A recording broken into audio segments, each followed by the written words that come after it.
I want their leader brought here. I want him brought to me. I want the revolution crushed.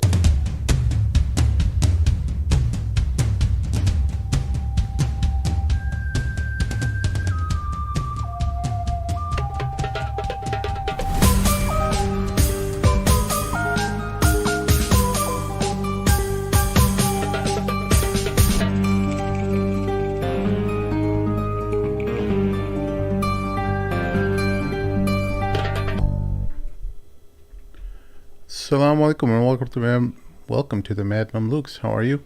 Good. Sheikh? Alhamdulillah. Welcome to the show, everyone. We have a great show for you guys this afternoon. Please be sure to hit the old like button and subscribe if you haven't done so already. Sheikh Amir, how are you? Alhamdulillah, I'm good. Thank you for asking. Are you preparing for the holidays? Yes, I am preparing for the holidays. There's many holidays coming up. Halloween. I'm not prepping for Halloween, no. Why not? I'm prepping signs.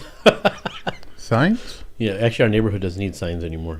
Sorry, no trick-or-treating signs, Oh, you're one of those You're guys. one of those. But our neighborhood is all Muslim. I feel bad. There's like one or two non-Muslim on each street. I feel so bad. They actually found out they go to some different neighborhoods. They don't even go in our neighborhood. Yeah. Because nobody trick-or-treats in our neighborhood. It's cool, though. I go to my neighborhood. I feel like I'm in a Muslim country. But when you were little, you went trick-or-treating? You know, if you took, you have to give back. No, I think one of the times I went, like we did it sneakingly because we don't want to tell our parents, just wanted candy. Yeah. We just wanted free candy when I was like second grade or third grade. Yeah. You're not wearing red. Yeah, you almost called me a donkey, but yeah. Is that why you were getting freaked out last week too? You actually almost said it. That's why. Ahmad. Yeah. What did you thought I said Ahmad? No, you said Himar. You almost said Himar. Didn't he almost say it? I don't think so. It sounded like it. I don't remember that. I think there's some insecurities, yeah, Sheikh. Why would I call you that? I was called that a lot. Younger. You want to hear a funny story? By your parents? When we were in Mauritania, real story. So one of our guys that was with us at the show, this is the first time he saw a donkey live in front of him when we were in the desert. So the donkey was just sitting there the whole time. It wasn't moving. It was standing there. And we were going on a car, on the back of a car, and he saw a donkey. And the car was going really slow next to the donkey. He's like, oh, that's a donkey. That's what my parents used to call me. No wonder now I get it. It doesn't do anything. That's what my parents call me that. So he had a nice little revelation. The first week we were there probably. It was just standing there for like hours, not doing anything, just moving its tail around. So he got it. It clicked for him, like 20 years later, why his parents used to call him that. You could have just watched Winnie the Pooh and the donkey Eeyore. Eeyore. Yeah, that's how they are. So sad. Yeah. But anyways, we have another person, a really nice, handsome, beautiful person here with us today. Oh, he's on the screen. Sheikh Omar Khani, assalamu alaikum. Wa alaikum salam. How are you? Nice to see you. It's been a while. I had to change the subject because we were talking about donkeys, so talk about something more pleasant, Sheikh like yourself. You're wearing a very special thobe. Can you give us some history behind that thobe? There's no history. It's Isn't that Mauritania? No, it's not. It's a recent purchase. Actually, I got this when I. Maghribi? Yes, it is a Maghribi. Yani? Yeah. I got this on one of my recent trips. I did not have access to my bag right away, so I purchased this in a hurry. I had to get out of my ihram, and I was going to my room. My bag was not there yet, so I purchased this. So it does have a history. Everything has a history. Yeah. Cool. That's so all. what do we have for our show today? I don't know. There's a lot of stuff going on, Sheikh. Yeah. Well, we already know about the ceasefire, right? We know about the ceasefire that was agreed on, and there's a whole bunch of signatories. There was Egypt, there was Qatar, and who's the third one? Turkey, who signed on to Donald Trump's peace plan that they made in Egypt. And so basically they agreed on certain terms or a structure or a framework related to what the ceasefire is going to look like. Obviously, you'd think that Israel should be the one also signing on to this piece of paper, but they weren't. They weren't there. They didn't sign it because we know what they want. They don't want to stop the war, and it seems like they're pulling out all kinds of different excuses to not go through with it. And they're essentially what they did was they dropped a nuclear bomb. I think the amount of bombs that was dropped onto Gaza was the equivalent of eight atomic bombs, not thermonuclear, atomic bombs that are basically the size of Hiroshima and Nagasaki. Yeah. So cumulative. But I think you brushed over a very, very important point. Yeah. Their presence was requested in which country? What country were they requested? Was a signing when they were supposed to? When they were Egypt, I thought. Everyone was supposed to be in Egypt, right? Right. So, were they reprimanded at all for not showing up or signing? I don't think so. Nobody reprimanded them. Nobody cares if they signed or not. Like, everybody had to be diligent. Oh, Hamas has to sign. Yeah. Oh, and Hamas is saying they're not going to give up their... They're finding excuses. Hamas doesn't want to give up their military arm. Well, right? they didn't need to be there because America is there. I understand that. It's the same thing. The world has to understand, though, the laziness when it comes to this. No, well, but there are reports that he was extended a last-minute invitation, which he accepted initially, but then it had to be withdrawn because one of the attendees had an objection to it. Oh, is that what it was?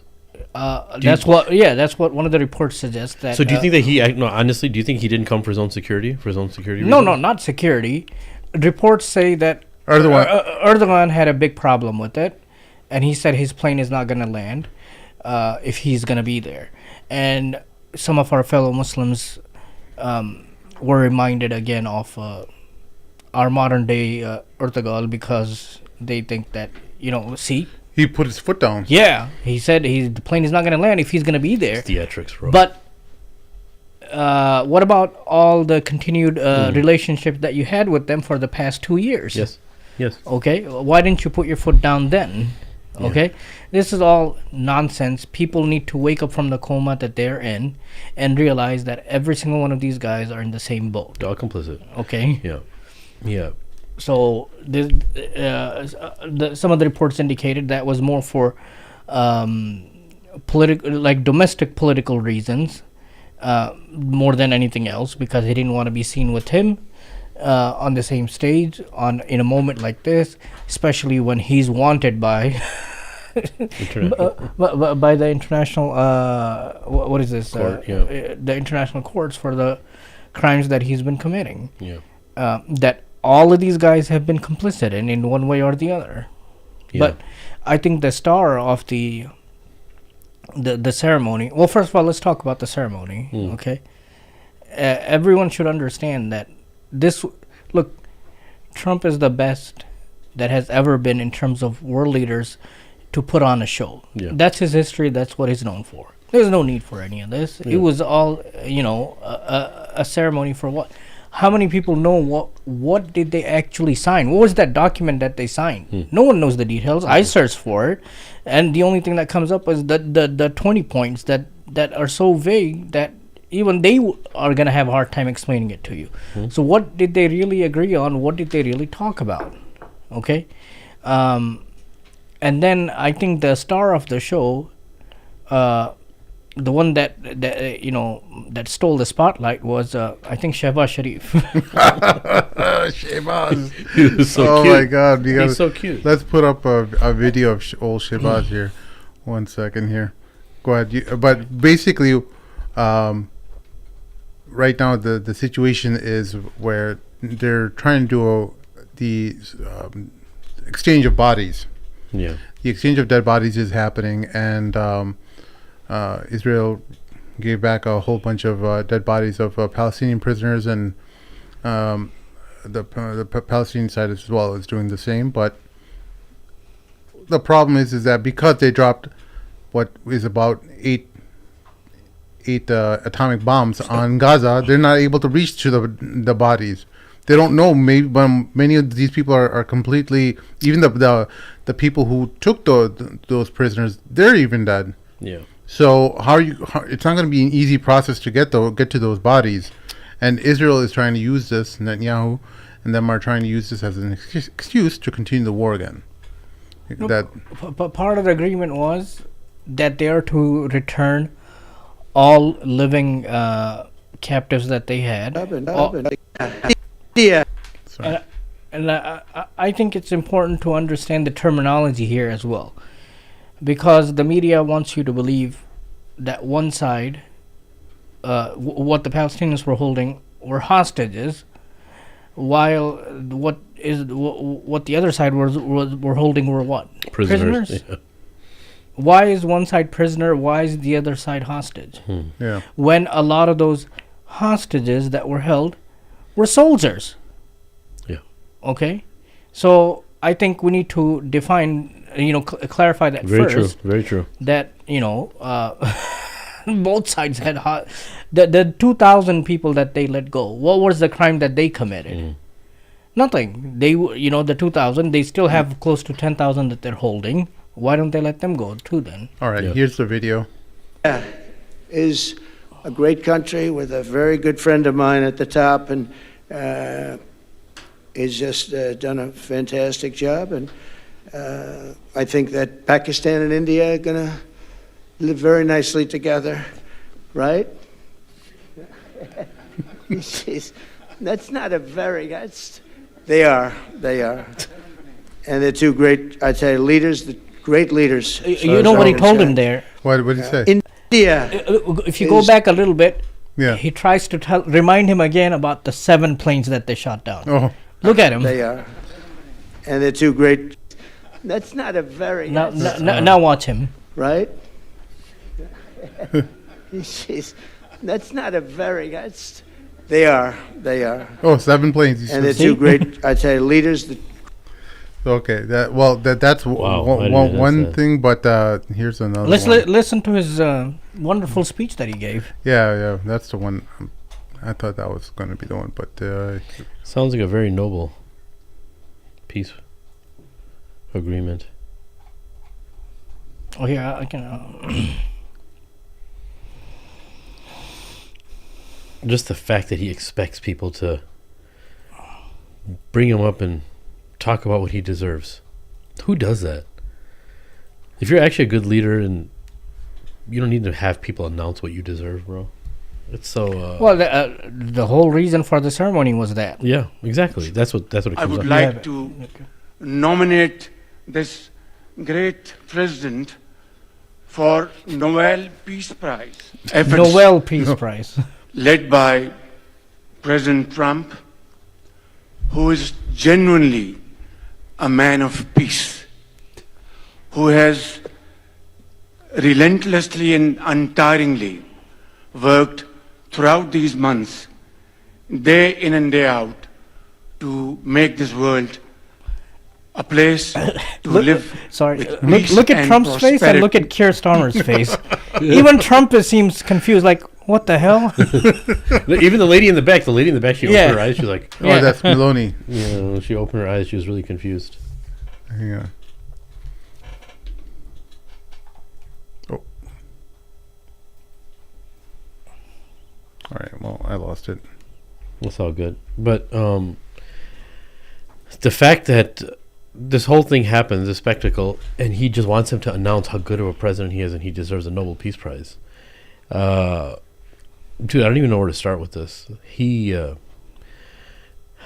have to be really, really little inside and very not like he has no way to show his face in front of people if they're supposed to be gathering for the ceasefire and the Pakistani president saying that he deserves a Nobel Peace Prize. It's too confusing to even. I think it's too confusing to comment on. I mean, you don't even comment on it. He's a usurper. He did not have. He was not elected into government. He was basically appointed by the Pakistani army. There's everyone knows who the real leader is of Pakistan, and he's not. I thought it was Nawaz Sharif. No? No. No, you're gravely mistaken. Oh, okay. I'm sorry. But look, going back to the ceasefire, I think first thing that needs to be the other thing that needs to be clarified is the only thing that has happened in terms of ceasefire is on paper. The reality on the ground is the Zionist entity continues killing on a daily basis. The killing has not stopped. It has not stopped. It may have stopped on an industrial scale that they were committing, but on a daily basis, it is still ongoing. Yep. So this whole talk of ceasefire is just on paper. Yeah. It's all nonsense. People are still being killed. People are still dying. And now, going back to what you talked about, part of the agreement was that they were to release all the prisoners from both, 2,000 from this side, and then whatever the Palestinians were holding, and then all the remaining bodies as well. They knew going in before this agreement how many were living and how many were dead, and how difficult it's going to be for them to find the bodies, because as you mentioned, between 8 to 13, I've even read reports that says up to 13 bombs, nuclear bombs that were dropped on Hiroshima and Nagasaki, between 8 to 13 have completely destroyed the infrastructure. The buildings, everything that you can think of is gone. Yeah. Where are they going to find the bodies? I would say if they know where they are, which they know, I'm sure they know where they are, go in and get it yourself then. Yeah. Or tell them where they are. Yeah. The hostages and the bodies don't matter to them. That's the truth. It's just an excuse. Everyone knows it. Yeah, it doesn't matter to them. Any serious analyst or political commentator who knows the history of this conflict that you've listened to in the past few days will tell you that it is only a matter of time before this is broken by the Zionist state. This is it's not about if they're going to break it or not. It's only when. So I would take it a step further and say that in order for them to do that, we need to stop that first, which they haven't done. Let's stop it first. Yeah. Let's stop the killing first. Then we can start the clock to see how long it's going to take for them to start again. Yeah. They haven't even stopped. Yeah, what a deception. Yeah, that's what I'm saying, man. It seems so comical. It sucks that there's so many lives involved, but at the same time, it's so comical how they expect everyone to believe. I mean, everybody sees what's happening, but they're continuing with these lies, and they continue having a poker face and acting like they're in the right. They're the victims still. And just whenever you get opportunity, just throw Hamas in there, and it just solves everything. But they just keep continuing. They just keep going. But as far as Donald Trump is concerned, Pakistan is concerned, some people are not understanding. I was even going through Reddit and a few other news sites and forums. People aren't able to make the connection of why he chose the Pakistani president to give that talk that's going to go viral. Obviously, everybody knows it's going to go viral. Why have him step up and talk? Why you could have chosen anybody, but why is this one going very viral? Well, I think Trump really did want the Nobel Prize.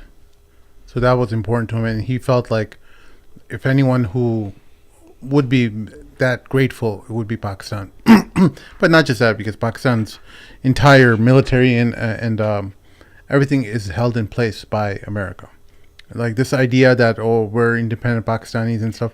There's, we have friends like that who they just think the world of Pakistan. They don't realize like their country is just another puppet like any other Arab country. Yeah. Your country is run by so there's people that don't believe that it's not a puppet. Some people believe that it's just working autonomously.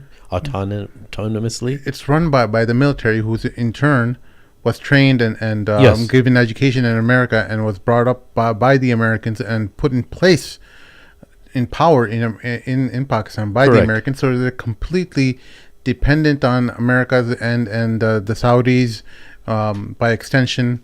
So they have to be part of the apparatus. Yes, and they have to. And also when you kind of solve, at least the way he framed it to be, at least Trump framed it to be, that he's the one who solved the India-Pakistan war.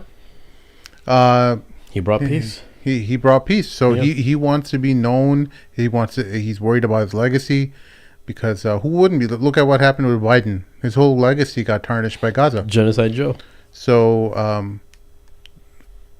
a man like Trump will be very concerned about his legacy and what he leaves behind with his name. He doesn't want it to be tarnished, right? Yeah, and I think it's very safe to say that's so important that you brought Biden into this, because his legacy is Biden's legacy now. because he could have claimed he was going to stop this war and he didn't.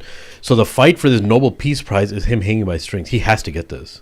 Yeah. If he doesn't, then at least half of America, a minimum 50% of America is going to believe that there's no difference between him and Genocide Joe. Yeah. Right? And I think that's again, it comes down to his legacy. It doesn't come down to saving civilians in Palestine. It doesn't come down to saving hostages of Israel. It doesn't have to do with the love of Israel, the love of peace. It has to do with this showman who works off of his reputation. That's all he has to save that reputation. That's all it comes down to. Nothing else. And then, one of the other things about this gathering that they had there, even though the event is about the ongoing conflict in Palestine, there's barely any mention of them. And then finally towards the end, you see Mahmoud Abbas show up. I forgot about this, you're right. Mahmoud Abbas show up, and the only part he has in this is to follow the lead of everyone else, go shake his hand, go shake Trump's hand, take a picture, and that's it. That's the only role that the Palestinians have in this. Okay, everyone else has already done all the talking on their behalf. All the collaboration and deals have already been made behind them. It was so insulting for this guy and humiliating for this guy to be there. He was sitting there all alone. There's a video. France, the Prime Minister for France, Macron, right? Mm-hmm. He's sitting next to him. He's like, "How did you get here?" so serious? Yeah. So he told him he took a helicopter from whatever his headquarters is. I took a helicopter from there to Amman, and then I came from Amman. It's like a casual conversation you have with a friend. Not even friend, just like I don't even know you're gonna be here. Yeah, like an acquaintance or someone you meet at work, and you just want to kill time. Like took the train today. Yeah. How was your commute into work today? Basically, that's what it was. That's great. I didn't know about this conversation. This is awesome. Yeah, this adds more flavor to this conversation, bro. Wow. Yeah. So that's what I'm saying. This is all so comical and fake, man. It's. This is all designed, manufactured, consumed by us, curated by them. They let a story slip out into the news.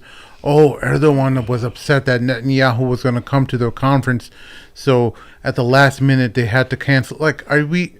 Because there's people who believe in this. There's many people who actually will say, "Oh, really? Wow."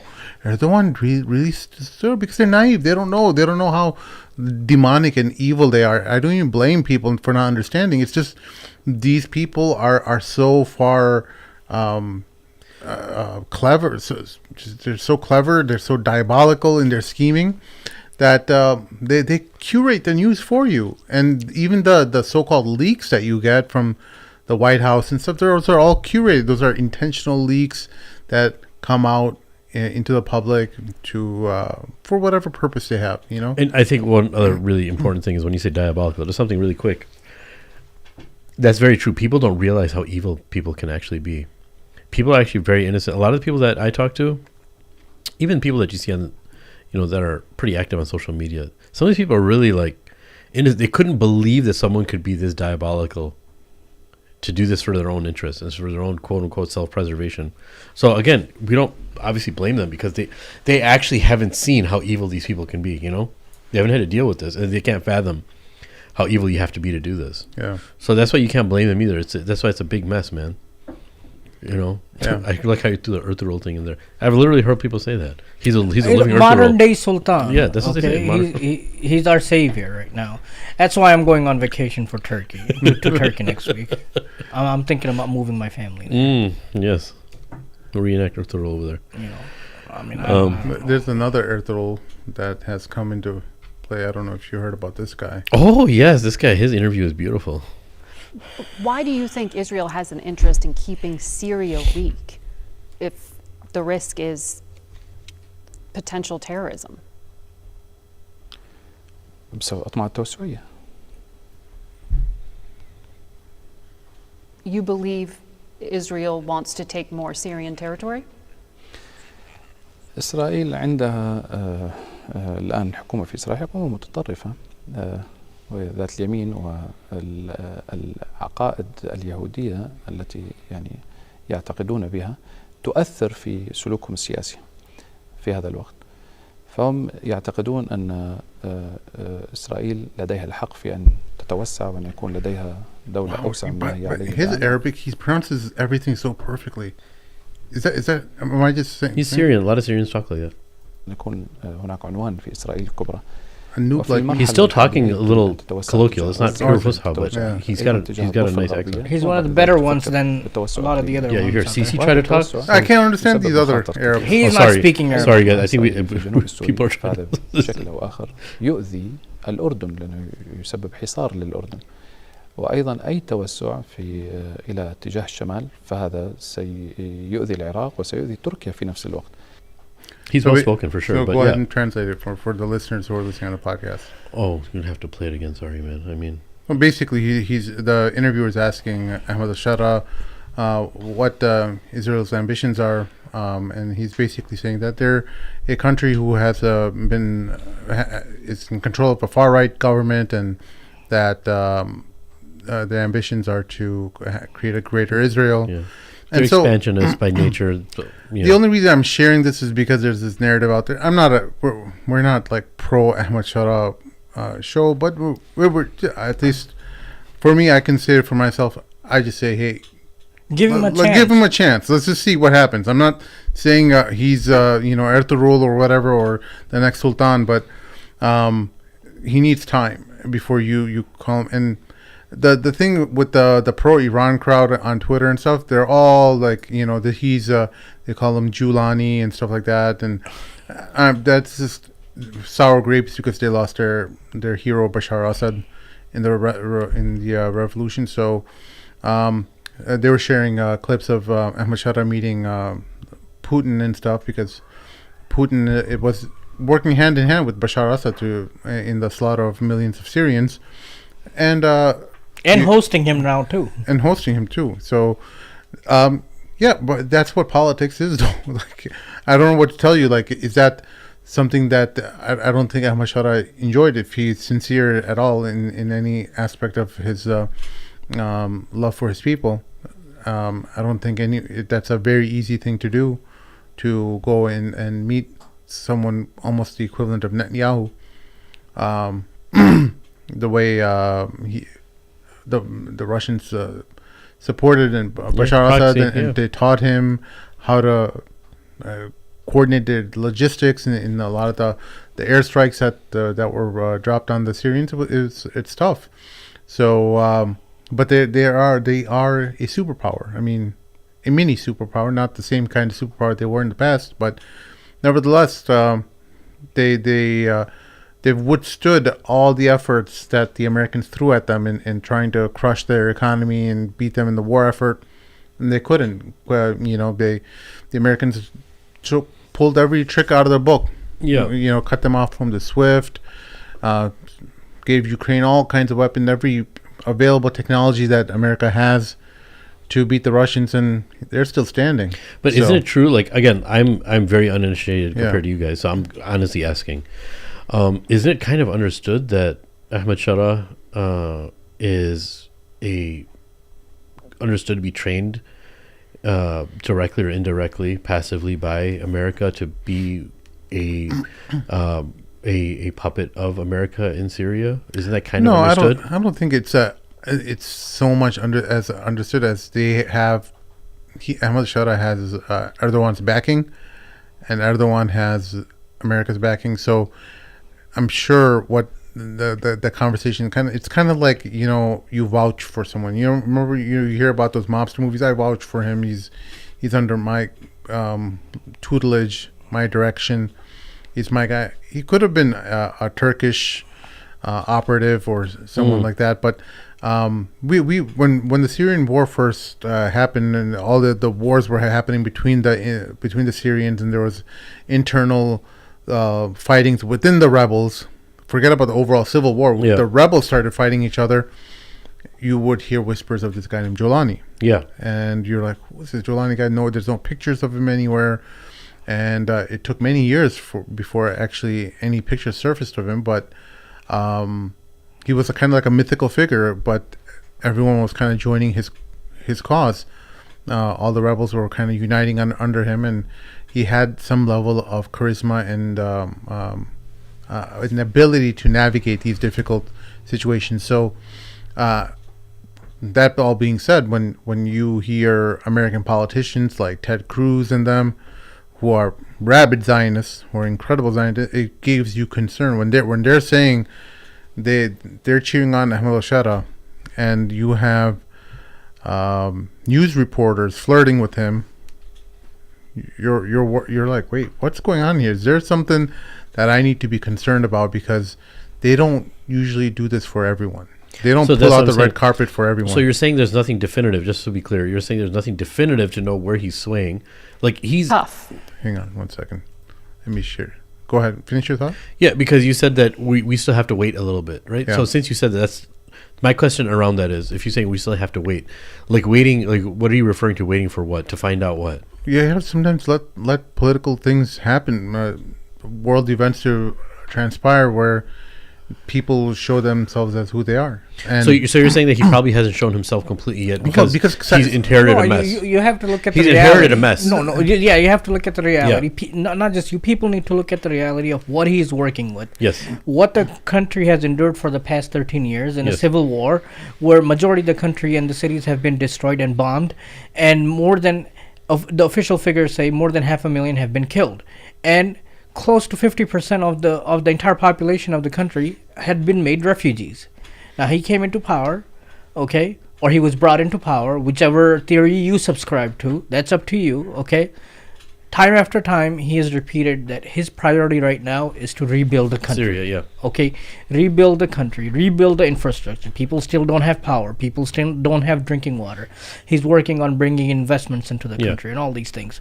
What do you want him to do? You want him to, since he assumed power now, go back to fighting and destroy whatever is remaining of the country? No, I'm just trying to understand No, what because it is. that's Yeah. what's going to happen. Yeah, of right? course. Right after they took power, the Zionist state, made an incursion into further territory, and they said, we're doing this for our safety. Yeah. Okay, what he has two options: either let it be for now, deal with it later, or attempt to take any action against them. You're right. With Yeah. what? What's he going to take any action with? Yeah. He has no army. He has no weapons. He's got no tanks. He's got no air force. But he has got an army, nothing. but a very weak army compared to everybody else. Yeah. No, it's not an army. It's not a trained Militias, army. yeah. It's militias Yeah. that have been banded together. Yeah. That's all he. So that's all my he's question working with. is, no, and I understand what you're saying. So again, I'm asking for on behalf of myself and people who are uninitiated, because he just came in and people like everybody else don't really know what to think of. A lot of people are just saying he's a puppet, right? But I'm trying to understand, how did he actually come into power? Like you said, there's like two people ascribe to two different ideas of how he came to power. Like, did he say that he wanted power, or did somebody choose him to be in power? No, it was Abu Bakr Baghdadi's branch of ISIS that he was in control of in Syria, and he broke off of it and he said, "Hey, I have nothing to do with you. I'm worrying about Syria. We're just going to be Al Qaeda over here. So we're not going to be ISIS. We have nothing to do with you." That pissed off Baghdadi and his people. So they started attacking them in Syria. So Baghdadi started attacking Ahmed Shara. Okay, got it. No, this is really important. That's why I think a lot of people don't know about this. Yeah. So but what Ahmed al-Shara was doing, with aka Abu Musa al-Jawlani was doing, was unifying the ranks. He was trying to get all there was like different types of Syrians. Everyone's not religious in your mind. Sometimes you might think the rebels were all religious. No, there's a lot of secular people. There's a lot of people all across the spectrum of different beliefs and stuff and how they practice. So, so he was able to be this calming force among a lot of hotheads and a lot of people who were ready to shoot each other.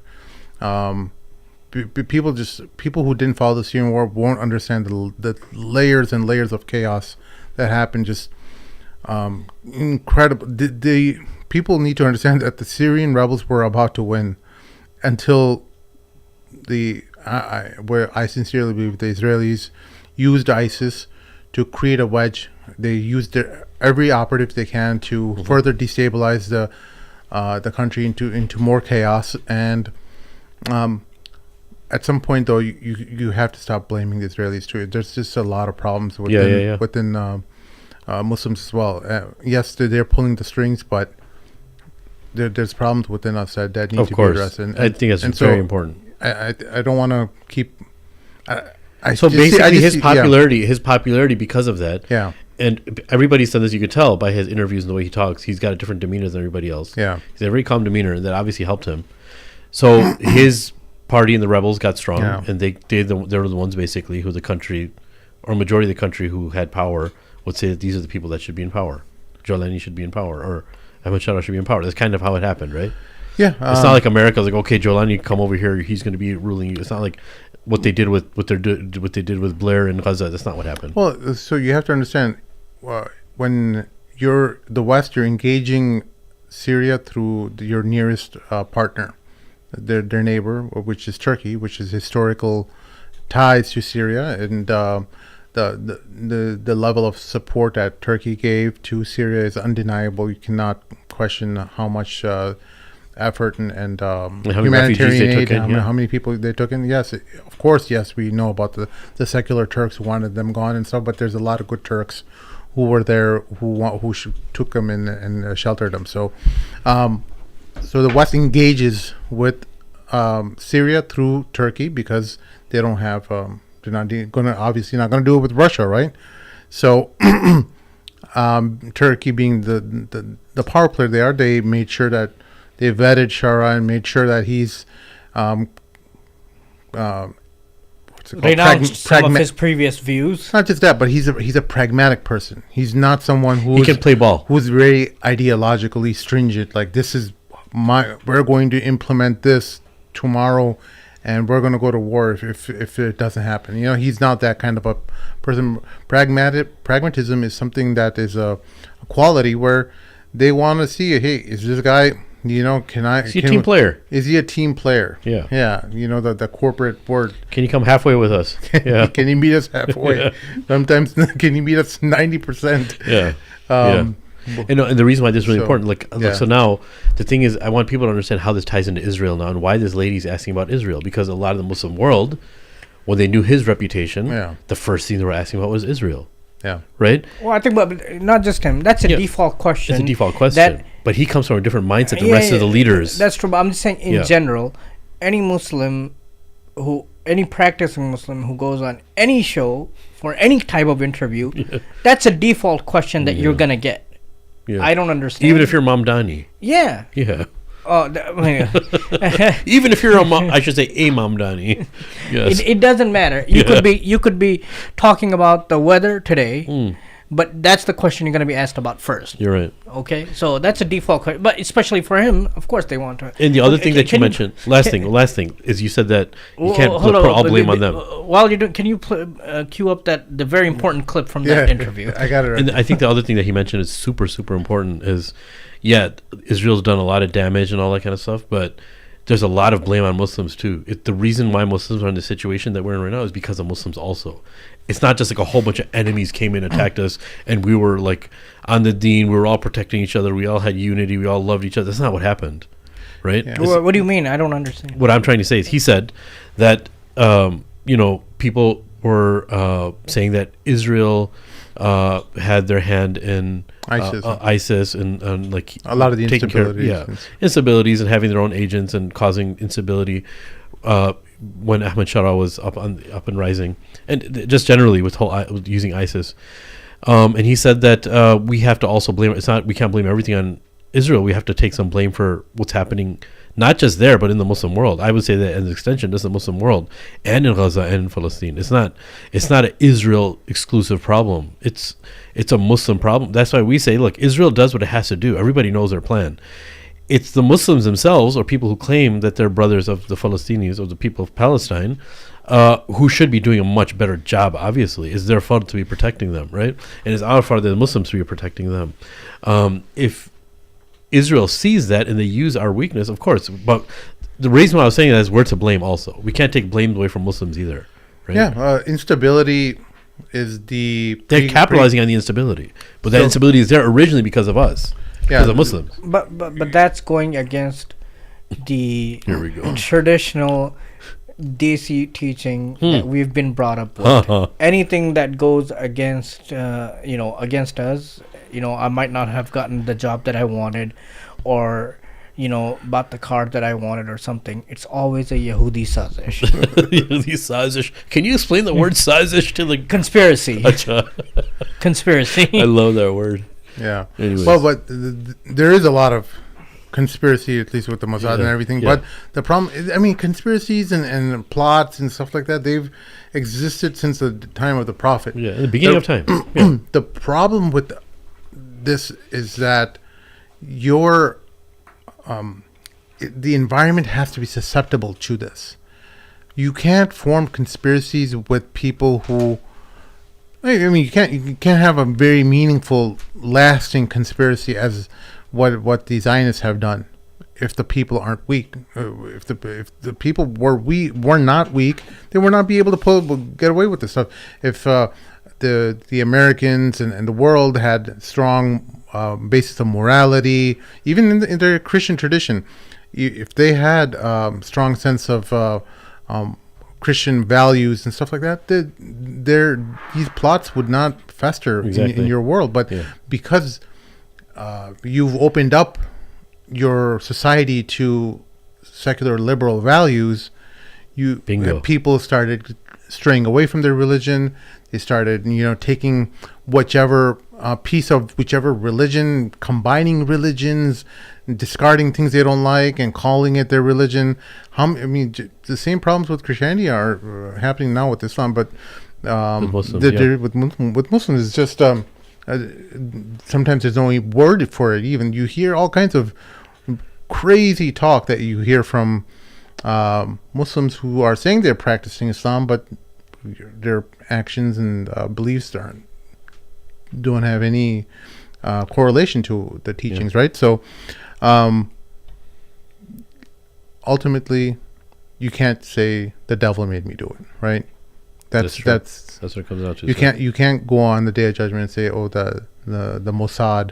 If it wasn't for the Mossad, if it wasn't for this, if it wasn't for that, we're all accountable for our own actions, and ultimately, we have to understand that aspect as well. I'm not saying to deny what the Mossad and the Israelis have done throughout the world. But you have free will. But not just you have free will, but you have a duty to protect your country and your land and your neighborhood and your families from the satanic narrative that's coming through every avenue, from their phones to their TVs to their music, everything. So, yes, sir. Anyway, here's a fun. Let's end on a positive note here. Here we go. Positive. When you met President Trump back in May, he described you as handsome, tough, and he said you had a strong past. هل تشكون بذلك؟ Have you any doubt about that? I don't have any doubt about your strong past. When you met President Trump... What about handsome? Mrs. O'Shara, watch out. No. 60 Minutes This girl. is actually, she rubbed it in her face. She didn't say anything about the handsome part. She only said the strong part, maybe. But everything else, she's like, ugh. Yeah, but still. Mrs. O'Shara, there was some fireworks happening. In the background. There were other strolls that they were doing. They were walking through on the street. Was it on the rubble? Yes. They were walking through the rubble. He was showing her around as to what. Give your brother 70 excuses, guys. Yes. Jeez. The Syrian rubble? Yeah. Okay. Yeah. I mean, watch the whole interview. He takes her on a tour and shows her. I forgot what city, but he showed her around to see the destruction that was left behind and what he's working with. Yeah. It's not just he gave a sit-down interview like that. There's a more detailed interview was released actually today. Yesterday or the day before, I think they only released about 13 minutes. But a more detailed one was Where can we see this? All on YouTube or what? Yeah, it's 60 minutes. Acha. All 60 minutes. 60 minutes, yeah. What else? But the video is more than 60 minutes, though. That's awesome. I like it. So, what's your take on Dropsite News just recently released a news report about Pakistan attacking or killing or massacring pro-Palestine protesters that were Outside part of of Lahore, they're part of the TLP, Tehreek something, or Tehreek Labik, right? Tehreek Labik Pakistan. Yeah, Tehreek Labik Pakistan, TLP party. And these people are known troublemakers apparently in Pakistan, but they're sometimes used as political pawns. Have you heard about this report? Yeah. Yeah, I heard about this report, but I think 1,000 is an exaggeration. 1,000 casualties, yeah. killings, yeah. I think So 1,000. apparently they were like demonstrating for Palestine, but the government They were making their way from one city to another Yeah. in opposition to this the summit that they were having, apparently. But historically, they've it's a far right group. Why are they opposing the summit? I don't know. But because it's a conspiracy. Oh, okay. Not only that, their president they believe that he's pro-Israeli, and they're pro-Palestinian, obviously. And if he's working with Trump and all these guys are pro-Israeli, right? And it just happened to be this quote-unquote massacre happened while, around the hours of this summit happening. But even like, I remember Dropsite and Ryan Grimm was mentioning something.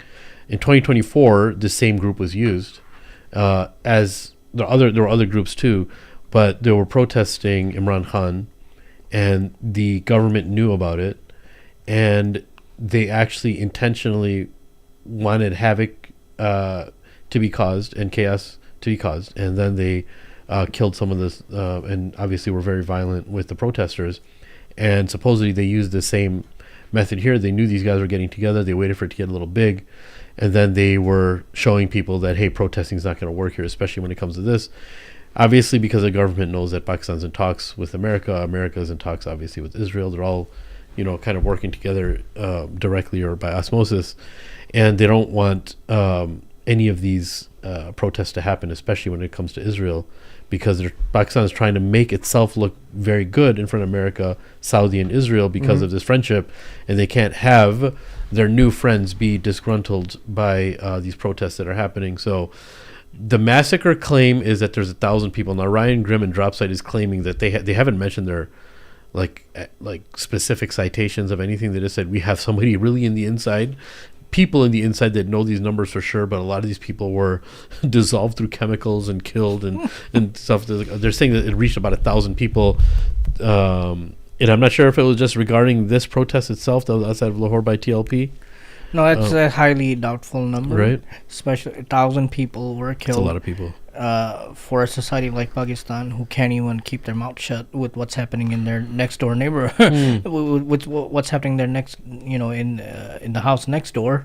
Maybe they got the perks of being friends with America and Israel now and closer is they give you proper technologies and methodologies of hiding certain information. No, I don't think so. But look, regardless, even a single person who's killed unjustly should not lose their life. Yes, okay? even if it's from TLP. Even if it's from TLP, yes. Or TLP's history of supporting extrajudicial killing. Yes. Okay, that's what they're known for. Yeah.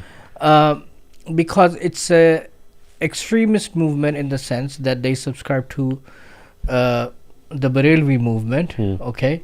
And for those of you who may not know about them, they have extreme love for the Prophet ﷺ, and they cannot bear, as all of us should be. Yeah. But sometimes it's taken to an extreme where it exceeds or equals to where the Prophet ﷺ is almost deified. Which is it's no longer is almost as equal, or even in some cases, if you listen to some of their nasheeds and stuff, it's even higher than Allah subhanahu wa ta'ala. But that's a whole different discussion. So there were some cases of extrajudicial killing that was committed, and these guys were supporting of that that type of thing. So that's their history. Whether what happened here is still unclear, but I think 1,000 is an unverified number, I would say. So what do you think is obviously? Let's just say it was 5. I think the highest number is anywhere from 5 to 12 or something that were killed. Some reports I saw said 5. Some said It could 12. be higher. Yeah. It could be Let's higher, just- but let's I just say think it's- 1,000 is Yeah. is a bit of an exaggeration. But the point here is, that I know the numbers are kind of exaggerated. Obviously, let's just say it was 20 people, right? But how should people look at this now that Pakistan is? Why do they kill these protesters? They're supposed to be peacefully protesting. And let's say they weren't even peacefully protesting. Does that mean that the government of Pakistan is pro-Israeli and stomping on and shutting down pro-Palestinian protests? Or like where is Pakistan right now? Do they not want, especially in these areas, people not being pro-Palestinian openly and protesting? Is that a safe way to understand what happened? Or is it a possibility these people are actually violent and they were violent with the government and they had to fire back? Nobody really knows, right? Nobody knows. I think it's That's the what I'm jury. saying. Can you just The jury is still out on that one for right now. The jury or the jury? I'm not Both. sure. What did you say? I wasn't sure what you said.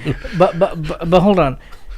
I want to talk about something more important than this. A Please. national issue for Pakistan. Here comes Because the sarcasm. Yeah. no, it's not sarcasm, it's I can't tell. reality. Okay, you go have ahead. to be serious. Okay. Because for the past few days there have been cross-border activity with Afghanistan, which Oh, yeah. historically has been, friends. Afghanistan, Afghans and Pakistan, Yeah. they are seen as one.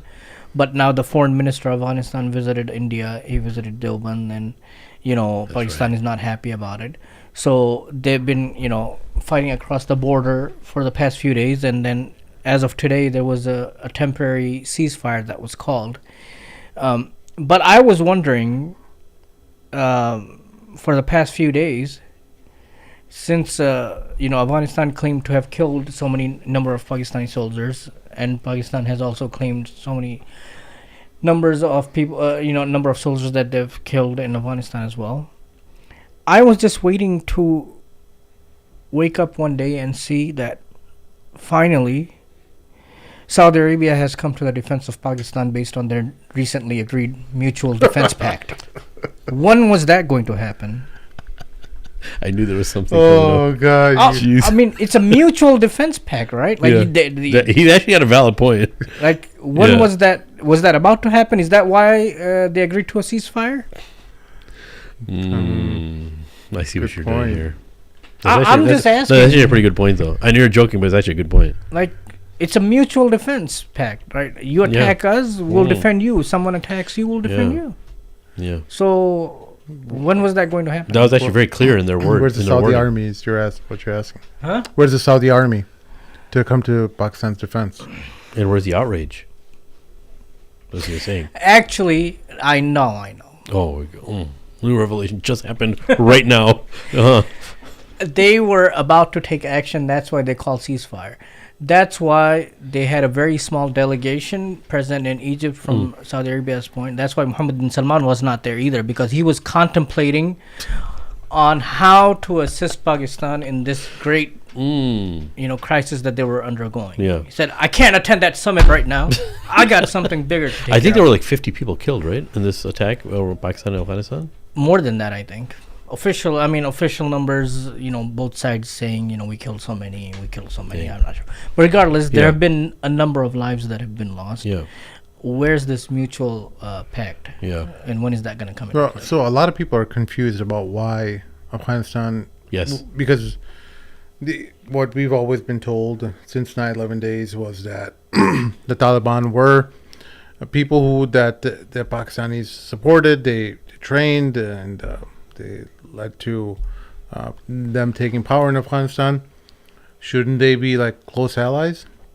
What's going on? I think they're going to recalibrate, and there's a lot of outrage from Pakistan right now. Some of the popular speakers, some of the popular YouTube scholars are, speakers, are trying to control the narrative.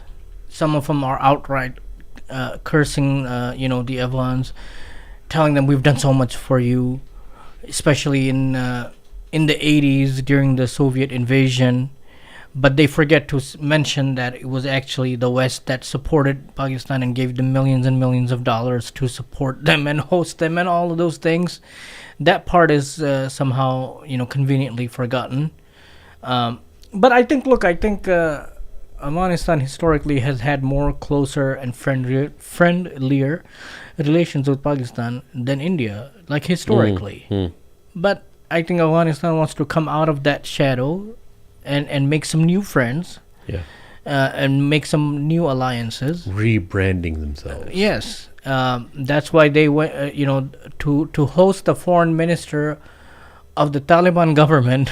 For India to host someone like that was unthinkable even a few months ago. You're right. So even in India, there's a lot of opposition to this. How come, an extremely, hardline government like Modi is inviting and hosting the foreign minister of the Taliban government? Yeah. And not only that, there's a lot to look at. Not only did they host him, he was invited and he visited Deoband as well. And the Indian politicians are openly saying that this is how we're going to control them, through Deoband. Yeah, yeah. I sent you that clip that day, like I was mentioning that. But yeah. I think a lot of people don't understand that Pakistan has been repeatedly violating Afghan territory, their space, and it forced the Taliban's hand where they have to respond. And they started making their own incursions into Pakistan and causing attacks on their border or on their border patrol over there. So this has kind of been spiraling out of control in that sense, where neither side is kind of respecting each other's territory. I think that's part of what's going on, and the other side may be that that Pakistanis don't like the Taliban's influence in their country. It may be a threat to the internal apparatus and how they control, because they're very much a secular country, even though they say that they have Sharia in their constitution and stuff. It was founded for Islam, on Islam, is what I was told. That's what we were told, right? But we hardly see any things implemented. But do you see this thing growing at all? No, they've agreed to a ceasefire because they realized this mutual pact is going to come into play any day now. So they backed down. Saudi Arabia scared them. Yeah. But anyway, I think only time will tell. But anything else? I think we're going to try to keep today's show under an hour and a half. So. Hang on 1 second. I just want some of our listeners wanted your guys' reaction on Patrick Bet-David's podcast. He had a few days ago where he was talking about how the Muslims of Dearborn, Michigan, and that they're basically implementing Sharia law. So let me know where I was. Let me share this here. I mean, because my son was screaming, "Don't die, don't die." I didn't even know how to dial 911. Accused 73-year-old Gary Lansky, who lives near the park, was caught shortly afterwards, and in January was found competent on child assault with intent to murder and other charges for a mom to see her daughter's throat open. It was terrifying. For writing on social media that he wanted to see marchers at a Muslim religious event taking place in Dearborn be shot. So they're saying they're no longer feeling safe in Dearborn because of instances like this. There's two sides to this. The first side is very, very clear. This little girl, regardless of her background, denomination, nobody cares. Cut. Nobody wants to see that happen. No, this is horrible. But and let's set that there. Now then, was it pure Islam? Was it an older gentleman who didn't like Arabs or Muslims, assumed she was Muslim, and then went to do this? If that's what happens, then that guy goes to prison. Rob, what's the investigation say about this? Do you have data on? I'm taking a look right now into Gary Lansky. He's a 73-year-old suspect. I didn't see a conclusive thing. Yeah, or like that he had confessed or anything was Why would sorted Guardian out. write an article like this? If there is, let's know about it. So, was charged with assault with intent to murder and some different connections with alleged knife from a 7-year-old. Why though? But if it was a hate crime, there would be hate crime charges if they were targeting them specifically due to their religion. It sounds like But do you know what they're talking about? I have no idea. So basically, Rob, like they're assuming. Sounds like a domestic issue. No, I don't know what they're talking about. yeah. 1 second. So What? It's not. I don't know. I haven't assumed yet. I don't know. I have enough information to make that judgment. Oh, you mean domestic, like in America, like that type of issue, like domestic? No, like a domestic violence. Domestic issue. violence issue in the Yeah, house. Yeah, Oh, that exists in all the time. Yeah. it's part of the society. Religion has nothing to do with it. Yeah. okay, here we go. The one part that we have a leak in the Constitution that if there's going to be anything that takes this great country down, it'll be this. Play this clip, Rob. This is New York City, by the way. Go ahead. Take us down. New York City. Okay. All right. So you can pause it right there. Now go do this in Yemen. Go do this in Jordan.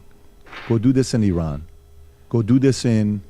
Bring thousands of Christians outside and pray and see what happens. Go ahead and do that. See what takes place there. Good luck. So this is the part where in America, if there is a thing long term that destroys America from within, it'll be because of this and Christians being too tolerant of this becoming a norm. Very simple. And I know it's Thank not you for showing your the cards, sir. popular thing to say. I've been saying it more than ever before. Didn't he interview saying, Netanyahu it's, You know recently? what I'm, Yeah. Yeah. Yeah. you know what I'm really Why curious are we about? taking this guy seriously? Let's say Nobody's this, taking it seriously.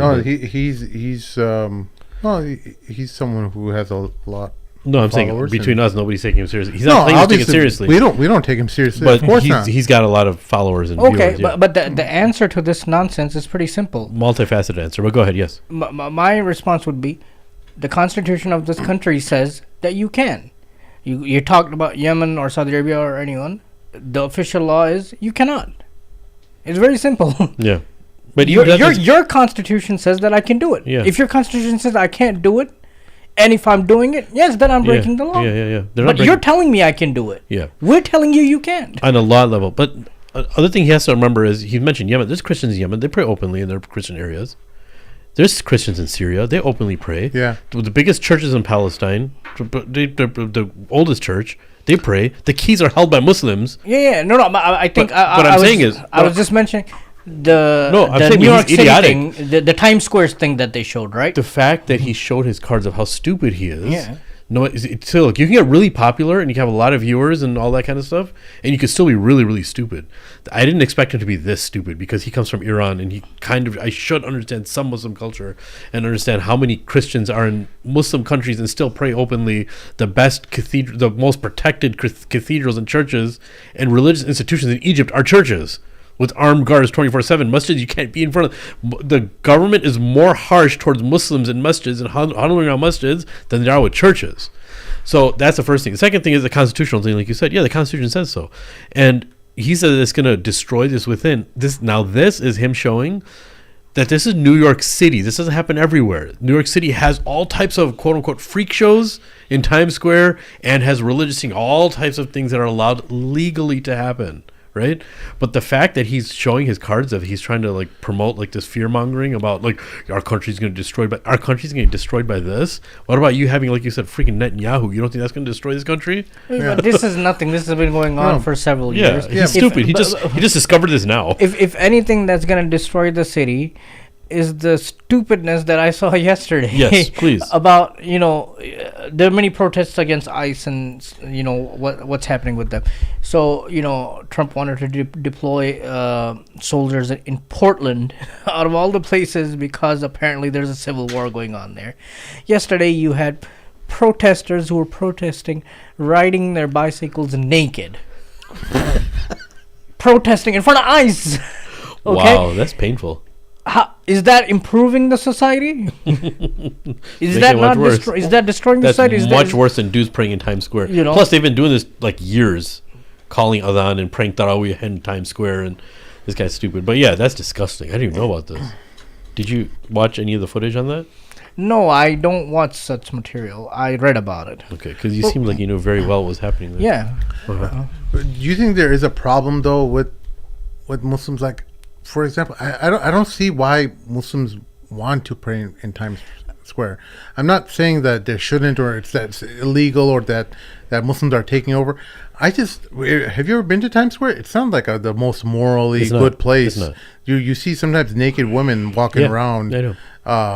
It's completely like I've never been to Times revolting. Square, but I heard a lot of people talk about it. It's like doing.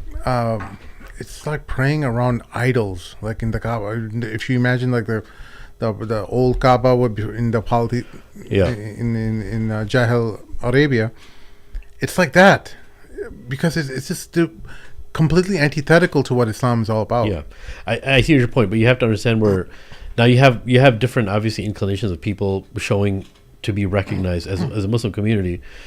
You have some people, like a lot of people who are involved in dawah, they actually go there even from some different countries because they know that this is like the heart of America's attention in many places, so they want to promote their Islam over there. And believe it or not, there's a lot of people that become Muslim talking to those people that are there after they pray and they give dawah and all that happens, right? But the mindset is a lot of these people that pray there is, and I'm not for it, I'm not against it. You know, I wouldn't even say, hey, it's cool that they did that. I'm not of that like mindset. I get why they did it. They're doing it for dawah purposes. They're doing it because they're allowed to. They're doing it because it's going to get lots of attention, lots of national attention, and they're trying to fighting this Islamophobia type thing. And there's a whole bunch of people that are mixing there, you know, all different ideas. There's some people that are like really hardcore that go there to give dawah. They see this as an opportunity. They see people who are interested. They come and ask them questions. So, you know, that's from what I understand of this. I personally have not been in Times Square, but heard a lot of stories about the environment there. I probably would not ever go there, but I get based on their idea why they're doing. I wouldn't go out of my way to be like. I've met people like, hey, we're going to this prayer. You know, when there was a tarawih there, they traveled from Chicago to go pray in the Times Square. I wouldn't do that. Let's just say you're a few blocks away from Times Square. Yeah, they're all getting together and to pray in Times Square. Would you go? No, I'd probably go to a masjid rather. Yeah, right. Yeah. No, I get your point exactly what you're saying. I mean, forget about Times Square. I agree with you. Muslims need to have some basic civic sense as well. Yeah. You see some people doing some really stupid stuff. Yeah. And you're not helping Islam or Muslims by doing those types of things. For example, if a time comes, it's time for you to pray, you can find a place to pray. You don't have to pray in the middle of the hallway. Yeah. I've seen a video even in a place like India. It's known Muslims are, they cause a nuisance in their prayer. Yeah. I saw a video not too long ago in a train, a packed train. People are getting in, getting out. This guy starts praying in the walkway, or in the aisle. He starts praying in the aisle, and now he's holding up everyone behind him, in front of him. Yeah. But he must pray. Yeah. No, I'm talking about this kind of nonsense. Or even in the airplane. Have you I'm not talking about the airplanes that actually have a designated location. Which is it's only one airline. There's only one airline that has that, right? But other than that, there's like you can pray in your seat, dude. Like but I think an effort should be made. If you ask them, most of the time they will allow you. If you're in a Muslim-owned airline that's going between Muslim countries, you're in our zone. No, not necessarily. Not necessarily. A lot of it also depends. People need to understand when you're traveling in a plane, sometimes there's turbulence. Yeah. Okay. If they tell you no, you cannot pray now, because we cannot. You need to be. That's you need to be. You need to sit down. You need to be. You need to have the seatbelt on. Yeah. No, but I have to pray. Yeah. And I have to stand and pray. Yeah. But we can sit down and pray, right? You agreed to that. Yeah. So also there's two parts to this. So for me, this is what I do personally, and this is what I believe is like the fiqh of this. I think is basically all across the board, except unless if it's a nafil prayer. Yeah. Nafil prayer, you could sit down whenever you want, even if you're driving in your car or going to Chicago. Yeah. You can sit if somebody's driving, and you can just sit and pray in nafil, any direction, because Rasulullah used to do that. And it's nafil prayers. Can you drive while praying? No, you can't drive because you're not praying. Then you're driving. You're driving and doing some certain actions. Okay. But the thing is that when you're what I do is, and this is what was instructed to me, and it always works amazingly, is I just tell them, hey, listen, I gotta pray. I don't want to cause any inconvenience. Is there any place here, where they sometimes do like the serving of, they have all the cups and stuff there, and they're all chilling and relaxing. But imagine if everyone's like doing that. Let's just say there's a plane full of Muslims. I understand that. You're going to cause a lot of problems. You are. So that's why Muslims all have to have this common understanding. There's obviously a caveat to this, where you say, listen, can I just pray over here real quick? Now, you have to take that into consideration. If there's like hundreds of Muslims on the plane, let's say 40 Muslims on the plane, and they're all anxious to pray, and they see you do it, and they're all going to cause a havoc too, you have to have that in mind too. Right, so but just cut out all that and just sit in your seat and pray. Like there's reasons behind that. Well, first of all, in all of my travels, this has been my experience. Right, I've always had a good experience. You ask them, is there? Can I? Usually, it's in the back, or in the front by the emergency front, meaning in the middle, right? Yeah. Or in the galley as well. You can ask them, is there a place can I pray here? Can I pray? They'll tell you yes or no, or most of the time they'll tell you yes, and they're more accommodating than you think. They'll bring you just have to ask them. They know that you have to pray. Some airlines don't allow it. Some airlines may not want you to because of maybe they're going through turbulence, or it's time for them to they're serving dinner. And now you're going to create inconvenience. Exactly. They'll tell you maybe wait a little bit or something. The reason what you're saying, because there's an opinion. There's a strong understanding among most of I would say majority of the scholars, is that standing during Salah is one of the key requirements. Fard prayer, So in Fard prayer, so you must make an attempt, at least you make an attempt to stand and pray. If you cannot, then delay your Salah until a later time. Now, if you reach a time where you think you're going to miss the Salah, and the time is gone, okay, then sit down and pray. But some scholars say you can do that, but then you must repeat it and make up for it as well. Because a condition of standing. But look, it's really this simple. You really go to the flight attendant and be like, listen, I have to pray, but I don't want to cause any inconvenience either. Even if it's not right now, it just has to be within the next hour or two. Is it a possibility that I can pray over here in the back? I'm not going to get in anybody's way, and that's not my intention. I'll finish within a minute or two, because it's only 2 rakats especially, and it's only going to take me 2 minutes. Is that okay? Most of the time, I've never had anybody. It's only for the turbulent thing. We have turbulent coming up. Is it okay if you? So I think I've never not had to pray, and the turbulent thing came up. They said, can you just wait a little bit because there might be turbulence coming up, and you can pray. I said, totally cool. I've never had anybody say no. You just have to be nice about it. You can't be like, I've seen people now say like, hey, I have to pray. You have to give me a spot to pray. That's not how we talk to people. Yeah. You know what I'm saying? That's not how we talk to people. But it most likely they will say yes to you. But that's why I said you also have to take into consideration if there's a lot of Muslims on your plane. Let's say there's like 30, 40 Muslims. And you hear them saying, hey, we got to pray. Somebody has to assume a position of saying, okay, thinking, look, if all these guys pray and some of us are jahils, I'm just going to say it straightforward, and we don't know how to act in public, just tell everybody pray in your seats, bro, because that's going to cause a lot of problems. Right? Yeah. And the next thing you know, he's a white cat thinking that Al-Qaeda is taking over the plane with some box cutters. No, bro. It's like, imagine what will happen to the bathroom, bro. Like in the bathroom of man, that's airplane. Another story. Like it'll become a disaster zone. We have to do wudu on the floor. We make sure that when we have to take our socks and shoes off, use a water bottle and wash our feet on the floor in the bathroom. All 40 people need to do that because we need to do wudu before we pray. Yeah, you don't understand, guys. If you've got to travel and you're going to be in the time when you have to pray, if it's domestic, you can wait or just combine your prayers. Yeah, this is the second thing I was going to say. At your airport, combine your prayers. I don't care if you're Hanafi or not, bro. If you're on a plane and Hanaf give you permission to combine. That's a different discussion. Yeah. You should just combine your prayers at the airport, bro, if you're traveling, and don't worry about it on the plane. Don't like in the pinnacle of the flight be like, okay, I have to pray right now, and just pray at the airport. But if you're like on an international flight, obviously that's different. But so you guys don't believe in sitting down and praying? I believe in sitting down and praying, not for fard though.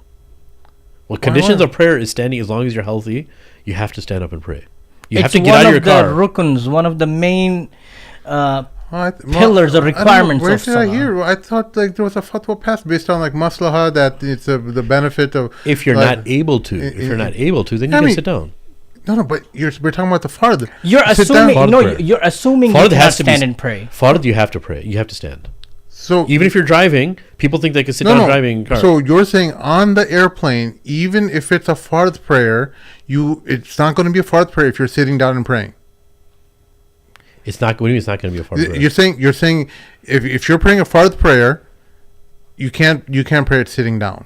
on the airplane. If you have control of the situation and you're allowed to stand, you have to stand. No. Let's just say you don't have control. Let's just say there's not enough room. The air hostess said, "Sorry, we're." Then you sit down and Then pray. you can. You can pray a fourth prayer. Yes. But sit you down. have to make an attempt To first. make the attempt. Okay, Make gotcha. the attempt Yeah. first. Gotcha. Yeah. Make the attempt. Don't assume that they're not going to let you pray. Okay. Yeah, the attempt is taken because you'll be surprised of how much barakah is involved in just asking somebody and then them watching you pray. And dude, sometimes they ask you about it. Like, you even do this while you're flying in the air? I was like, yeah, I have to.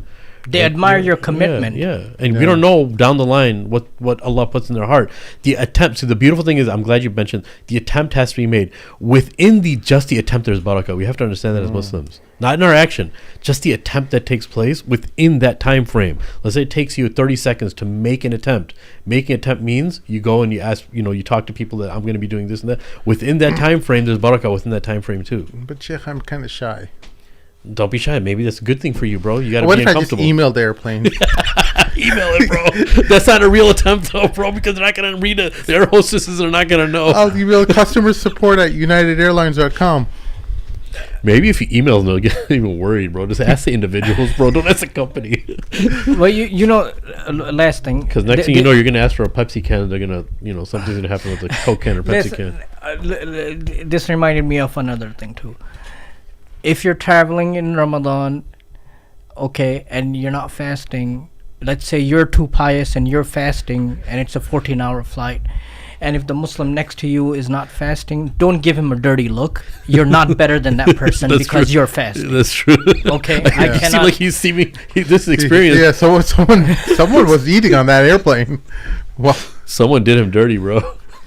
You know how many times? How many years I've I traveled in Ramadan like 15 years straight. Yeah. I cannot tell you the number of people who give other Muslims dirty look because they're not fasting. Yeah. And he's fasting, and somehow this person thinks he's better than the other person. Yeah. Well, I mean, that's another discussion in itself. Chalo. Okay. That's what else? You guys got anything else? Not at all, brother. I think Sheikh, how's your Umrah? Oh, sorry, not Umrah, but the Hijrah trip planning?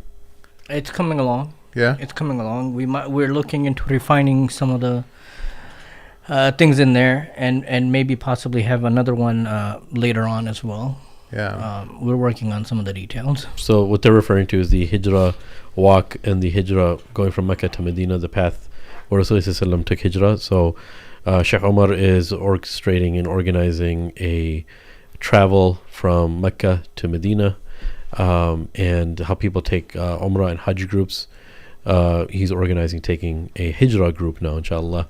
So keep your eyes open and ears open for some information regarding that, inshallah. Refer to our previous episodes. We've done a few of them. Yeah. What's your website, though? Go through our channel.